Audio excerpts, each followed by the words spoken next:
Hey everyone, Creatively Cara here, and welcome to my creative journey. Today I'll be setting up the month of October in my digital bullet journal, so grab your planner and come plan along with me. I'll be using the app GoodNotes 5, and I'll be using my sticker pack here that I put together for this month. It's based off of a bullet journal theme I did in my physical bullet journal a few years ago. I wanted to recreate it in the digital format. The sticker pack will be available as a freebie in my Facebook group, so if you're interested in grabbing it for your own bullet journal or planner this month, feel free to head over. I'll have a link in the description box. I prefer to have sticker packs that include the hex codes or color swatches for the month. I really enjoy being able to use those within the app for the pen and highlighter tool, so I'm always an advocate for adding those in and being able to have those available to me. Now, one thing I'm really excited for about my digital bullet journal is the magic bullet journal elements. This is something, I've seen some people doing with their planners, but specific to bullet journaling, you sit here recreating some of the same spreads over and over again, some of the same elements and different things like that, that with GoodNotes, you can save the exact same size and be able to reuse them over and over again. So as I've been creating monthly spreads, weekly, dailies, any trackers, I've been saving them as elements, and I've been having a lot of fun creating them, in all honesty, and they'll be available to use with this digital bullet journal when you purchase it in my Etsy shop. It's not quite available yet, but it will be soon. And yeah, it'll be really exciting and a fun way to be able to plan. Sadly, it will only be available to GoodNotes users, as the Elements tool is specific to GoodNotes, but I do plan on creating other stickers as well to help you with the process of setting up spreads and whatnot. When it comes to doing stickers by the days of the week, I always measure by Wednesday, and I size them all at the same time. So when they're in the sticker book, they're always going to be right next to each other, so you can easily grab them all at the same time, bring them over, and then resize them appropriately. Wednesday's always the longest, so I just base it off of that. Then after I get the base set up for the month, I just kind of have fun adding in stickers. So yeah, I was very basic and simple when it came to the monthly spread this month. I like the individual boxes instead of sort of one giant box.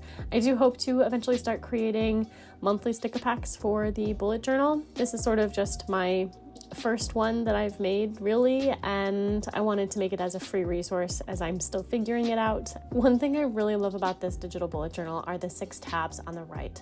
Each of these tabs are associated with its corresponding month, and you can also access them all from the home index page. Again, I'll do a walkthrough of the bullet journal once I have it all completed. There are still a few things that I need to adjust, as well as make some color variations. But the 6 tabs on the left allow you to use collections and trackers, and those can then be associated with the month, but also can be accessed more from a yearly standpoint. I really like this approach because I think it helps break down those collections and trackers, but still makes it really easy to access them. So when I say collections and trackers, right now I'm putting together my goal tracker. So this is one of those bullet journal elements I created that you will just easily paste in. I am still working on making these, so if there are any suggestions you have on items that you like to track or some of your go-to kind of bullet journal elements that you're always creating, let me know in the comments. I'd love to hear what other people use, because I'm sort of basing this off of what I use and what is maybe most popular, but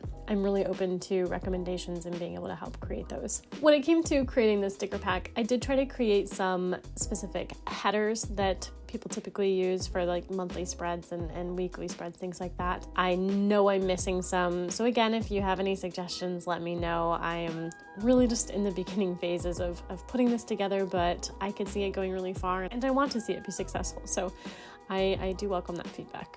If you're not familiar with the app GoodNotes and the Elements tool can be popped out into a separate window, and so I did decide to do that here, but usually I don't mind just flipping between the tabs within GoodNotes itself when it comes to like the sticker books.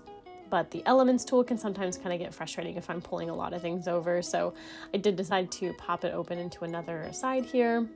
And then I also added this pumpkin mood tracker. Pretty basic, but it was something that I wanted to be able to have already put together. So that is sort of a sticker in itself, but there are 31 pumpkins, and then you can create your own color code. I did use the 3 colors that I added from my color swatches earlier and just made it very basic and simple. This is another bullet journal element I spent some time making, and I'm really excited about it. The typical gratitude tracker with the sun rays, filling it in. I turned this into a bullet journal element because I felt like it would be a really, really good option, and I'm pretty excited to use it. I'm also going to be doing a doodle a day this next month, which I know a lot of people tend to use in their bullet journal or just in general. So I created 31 boxes there, as well as some space at the bottom if you want to paste in a screenshot of what you're doing or type it out or write it out, whatever the case may be there. And then the last couple are a little bit more basic in what I did for them.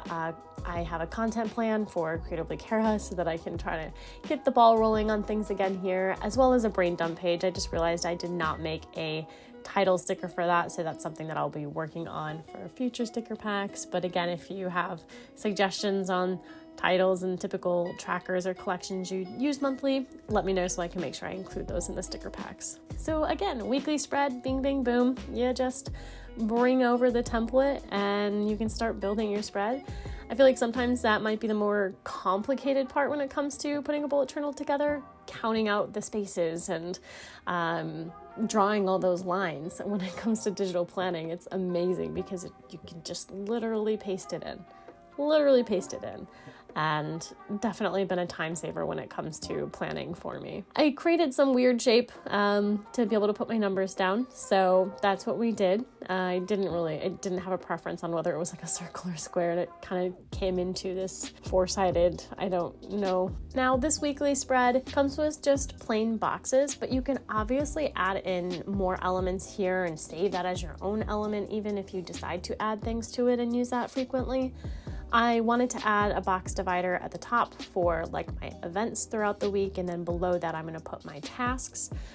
If you do wish to create additional lines, I use the pen tool on the ballpoint pen set to size 6 of a brush, and when I choose the color, it's going to be in the preset colors, the second black down. So it's sort of like a very dark gray. Now that's just in case you want to create your own lines in addition to what I have if you want everything to look cohesive. This is another bullet journal element that I have, just some circles for task list. And it's very challenging, actually, I will admit, to line things up in GoodNotes because there's no alignment tool for the things that you draw. So I do my best, but it definitely looks pretty good for what it is. So when it comes to links throughout the bullet journal, I wanted everything to still be, in a way, hyperlinked to each other. So from the monthly page, you can access the weekly pages. From the weekly pages, you can access the daily pages, and all of that kind of connects in the bottom left corner when it comes to all of that. Otherwise, the months are all linked on the right, as well as the collection pages on the left. Those collection pages, when you're inside a particular month, it will jump straight to that month's collection tab, essentially. If you want to kind of go to the table of contents for each collection tab, you can go to the home page and access it from there as well. So in a sense, everything is indeed hyperlinked. It's just a little bit of a different way to approach it.